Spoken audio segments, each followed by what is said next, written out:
Hello again. This is Joe Ellison, back with the 9th excerpt from the first of my Snarkey and Putt's Paranormal Attorneys at Law stories, The Case of the Undead Arbitrator. This excerpt picks up where the 8th excerpt stopped, so let's continue on. Putz felt the Persian carpets shifting under him. Be all that as it may, Ms. Menninger, cursed or not, we still have to come to some understanding about what's to be done with the money.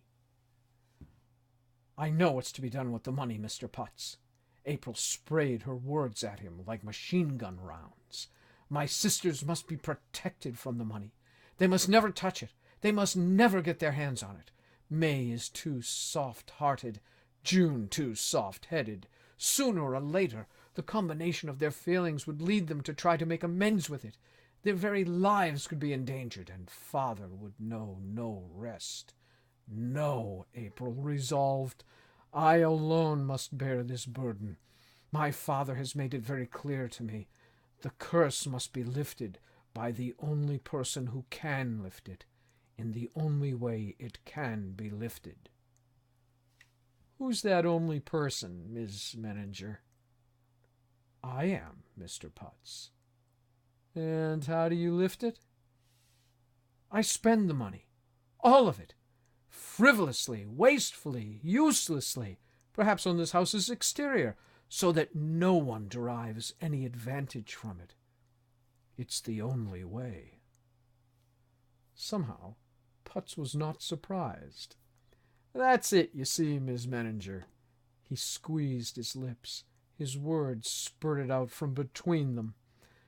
That's the core of the disagreement. Your sisters seem to be getting a different message. Amateurs. April shook her head. Amateurs. Putz resumed. Perhaps, but you can see why everyone needs to hear your father at the same time. April interrupted.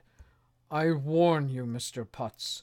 If you have any experience at all in these things, you must know Putz cut her off. Ms. Menninger, it's not my place to stand here and discuss the merits of the case with you. I can't take, let alone advocate, any position. As I said, I no longer represent your sisters. I'm completely neutral. April stepped closer to him, as if zoomed in by a camera. Yes, of course. I can sense it. You are neutral, Mr. Putz.